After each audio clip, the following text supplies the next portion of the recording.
I watched this AI documentary last Friday, and I want to talk a little bit about this because I find it super, super interesting. I've crafted four nuggets of just the pessimist, the optimist when it comes to AI, what I learned from this documentary, and I think everyone should watch it. Like, I learned so much, and I thought it was super, super insightful. Um, Before I do that, just a quick pitch of what I'm trying to do here: independent, authentic, curated topics of just ideas that I genuinely find super interesting. That if I find them interesting, my bet is other people will find it interesting. It's not a huge investment, right? I really learned from Axios. It was this DC, it's still around, but this DC like Washington startup of journalism that their whole idea was like making it short, so smart brevity. I know everyone's busy, so I respect your time under 10 minutes. But really, like, I do the research, I follow this stuff daily just because I'm so passionate about it. I mean, I studied public policy in college, and I do the curation for you. I organize all the information and just really share it with you, giving you a different perspective that hopefully gives you new ideas that you can connect your existing ideas to become just a better strategic, curiosity filled thinker that's going to succeed in this age of AI. But I'll be covering the AI revolution super, super closely, especially after like what I learned in this documentary that I think everyone should watch. The labor market trends, and it matters. It matters to everyone because we're all going to go through this together, and it's just getting started. So let's start. I mean, I think I was very struck by like so the AI doc, it's called The AI Doc or How I Became an Apocalyptimist. So like apocalypse plus optimism. It's a hard word to pronounce, but that's okay. I saw a trailer for it. Just I'm a very curious person, so I'm always seeing a million things. And I saw a trailer for it, and I found it super, super interesting. The whole premise is basically this guy, Daniel, which is a great name. That's my name. Um, is about to have a baby with the girl he loves, and he just has this like existential crisis of like, is now even a good time to have a kid given all the things he's seeing on AI? And so he decides to make this documentary and talk to, so there's basically two sides of this, right? The pessimists and the optimists. And you know, he talks through it. I think it was super, super insightful. So two initial thoughts. First of all, like some of the experts. So he introduced a bunch of experts all the way up to the CEOs, like Sam Altman, Dario Amodei. I think that's how you pronounce his name. I hope. But really, like all these people, and it's super, super interesting. One of the things that struck out to me is how a lot of the experts were saying like this, what we're experiencing right now, like 25, 2026, it's like the warm-up round from like what's really coming, like 2028, 2029, where you're going to start seeing massive, massive disruption. And anyone who works in the private sector, maybe the government, but I know the private sector implements it quicker, like we're already seeing it, and we know how big of a change it is, or how everyone talks about it like 24/7 all the time. It's like the biggest two letters like I've ever heard, right, at work. Um, they were saying how this is like, and that's kind of why like studying history and just learning is super important, because you start connecting these things.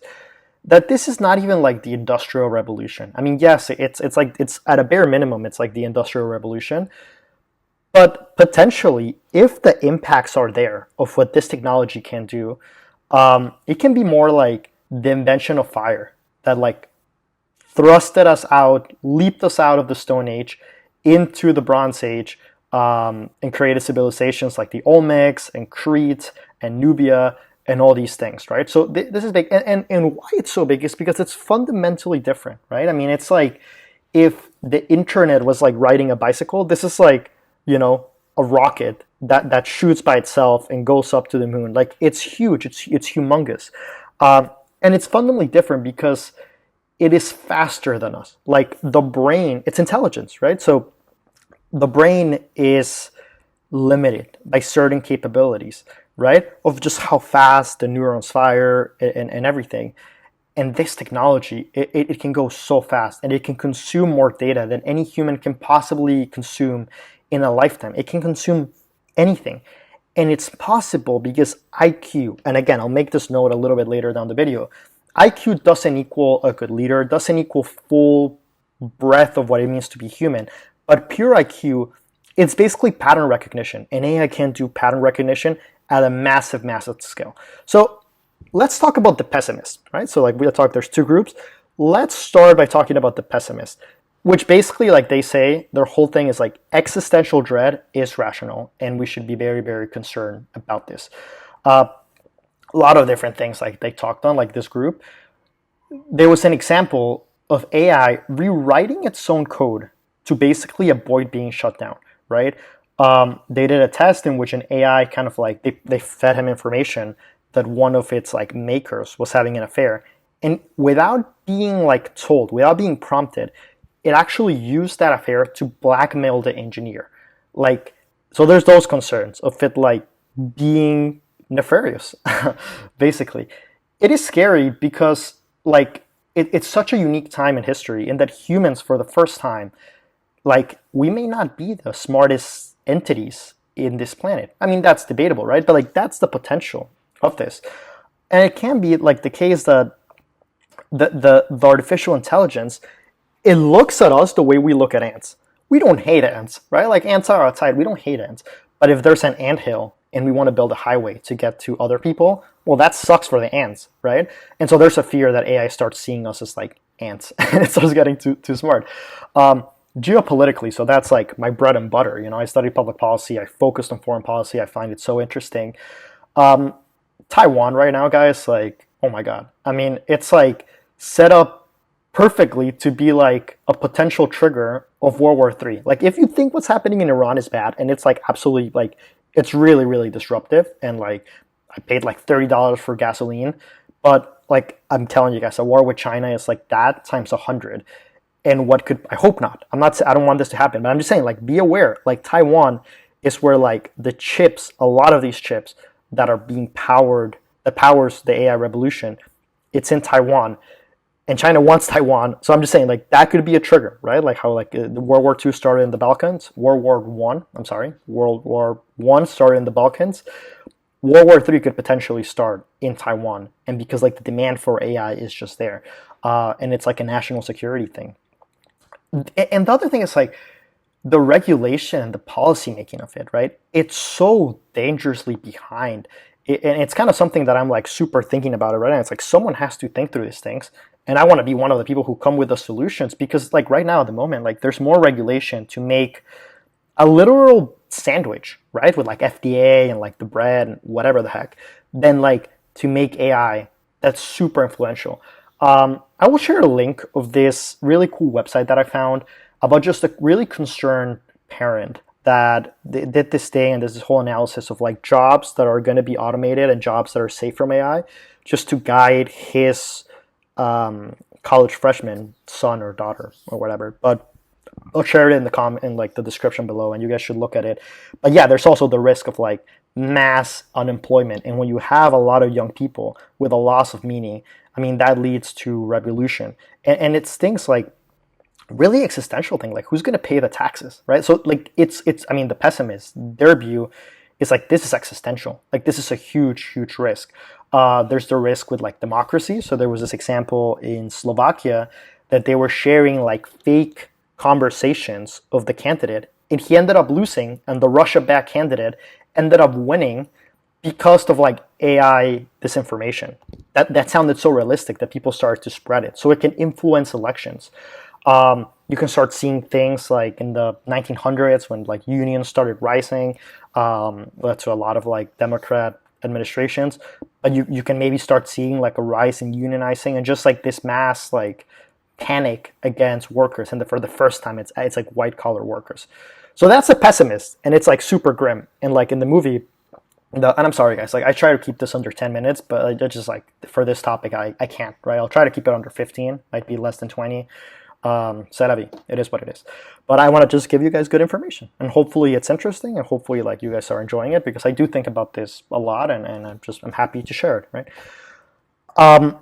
So yeah, like the guy Daniel, he's like seeing all these things from the pessimist, and he's like freaking out. He's like, like this is a horrible time to have a kid and everything. And in come the optimist. So the optimists, they say, actually no, this is the greatest time to be alive, and the future is going to be great because we're going to make it great.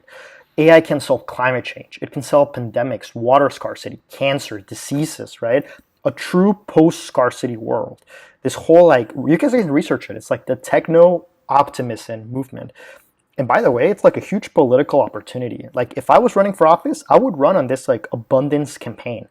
Um, you're going to be able to see the poorest people on earth, right, in Papua New Guinea or Mali or the Central African Republic with access to the best healthcare, the best education, and it's patient tutors. You can have Confucius as your tutor in philosophy, Oppenheimer teaching you physics, like incredible things that you can see.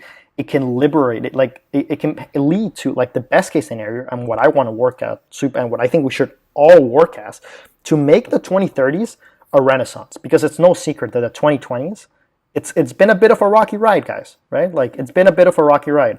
So let's make the 2030s a renaissance. And in my personal opinion, I think that's what's going to happen. But right now, it's just this adjustment period. Just to be clear, guys, like there's research out there by McKinsey that like there's going to be jobs that are going to be lost, but there's going to be more jobs created. So it's not about losing your job. But I mean, that's a whole nother video, right? Which is going to be automated, which is not. But it's about like just thinking about this critically, which is why videos like this are so important, to just be aware and like pivot your career if it needs pivoting. But there will be jobs. Like there'll be more jobs created, just the same way the internet created more jobs than the jobs it displaced. Yes, the internet displaced Blockbuster, right? But it created Netflix, which employs more people than Blockbuster ever did. That's the whole situation. So yeah, I mean that's kind of like the optimist of it. Like, what if it's redefining what is humanly possible? What if it leads to like a utopia, like a total revolution? Which is why like they said like this is literally like the leap out of like the Stone Age. It can be like the invention of fire, like that big. That's what the optimists believe. The other thing that kind of like brings me a bit of calm is that yes, okay, so I have like my little whiteboard here that I'm gonna start using in videos, but yes, like IQ is part of what it means to be human, right? But it's not everything, guys. Like it's not everything, because you also have like EQ, you have empathy, you have a soul, you have consciousness, right? Which all together, I'm gonna add it and make a cool design, but all together, this is like what it means to be human. AI can be very good at this, but it's missing all of these things that equal a good leader, right? Like in any company, you don't see the smartest like engineer. I mean, sometimes they are, but you don't see the smartest people being the CEO. You see the most emotionally intelligent, strategic thinking, curious person who actually becomes a CEO. Yes, they have the CEO. Yes, they have to have the IQ, but like, oh my God, guys, like, I mean, that's not all that it means to be human, which is why we're still going to be, and we will always need humans. There's just things AI cannot do. Like AI cannot have empathy. There's really interesting paper by like computer science PhDs that they're able to like put analogs for empathy into the AI models, like telling the AI like empathy means you care for other people or whatever. But it's not authentic empathy, right? It can be creative, but it's artificial creativity, right? It's not good. Like, I mean, and it can be very similar, but again, like there's always going to be a need for humans. And this gets super philosophical, and I find it super interesting because I took a lot of philosophy courses in college. You guys should research the hard problem of consciousness. That's what it's called, the hard problem of consciousness, which is basically this thing that despite enormous advances in neuroscience, the actual mechanism by which the brain generates subjective experience, it's still unknown, guys, okay? It's still unknown. And this puzzle is called the hard problem of consciousness. Scientists literally, like one of the leading theories out there is that like consciousness, it may not be able to be computational at all. It might be a part of something bigger, something greater than ourselves. And that's where it kind of gets into religion. But I mean, I and a lot of really smart people genuinely believe there is something greater than us, right? Maybe it's not a bearded guy in the sky, right, in a throne. I don't believe that. But like me and my girlfriend, we call it the universe. Like, I do believe there's something greater. And there is like, I don't know, like some scientists, I was reading super fascinating stuff, guys, like that consciousness may be like a fundamental aspect of reality, like somewhat like space, time, and energy. There's consciousness that AI just cannot have. And so be proud to be human, right? Because it's just there's some things that an AI will just never do, just fundamental advantages of being human. So I think humans are here to stay. I don't think it's going to replace humanity. And I see it as an opportunity. And if you see it that way, then it actually becomes super exciting. Just some final thoughts because I don't want it to be like super long. Um, it's really hard to separate like the good from the bad because the same thing, the same AI logic that solves cancer is what creates bioweapons. Okay, and it's also not a thing where we can just be like, okay, it's too risky, we're going to shut it down in the US. Because good luck convincing Xi Jinping and Vladimir Putin to shut it down. Like, they won't, right? And so then it's a fundamental national security risk.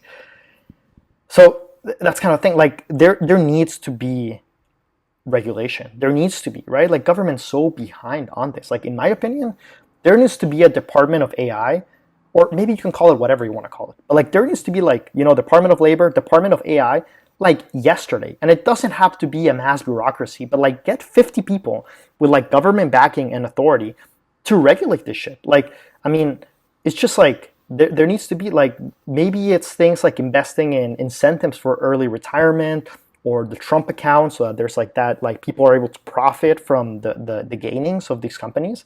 Incentives for companies for reskilling. It's like, okay, if you automate jobs, if you invest in reskilling, you get like tax credits or whatever the heck. But there needs to be more logic and more thinking of it. Like, if I was president, I would right now do like a roundtable with like college presidents and like company leaders. What are the skills? What should we be teaching? How can we rearrange curriculums to fit the AI age? Because what's happening right now, guys, it's like there's 5 people. There's like 5 CEOs, 5 Oppenheimers that are kind of shaping the future. And at the moment, they're in this like arms race to be like the fastest, and some of them are cutting corners. There needs to be more cooperation. There needs to be government involvement, right? And so it's that. I'll end by saying that like the future is not inevitable. We've been through much, much tougher things as the future, like the women's rights movement, MLK, and the civil rights movement. Like things seem really scary until people get together and actually think about it, and we do the right thing. We always have done the right thing.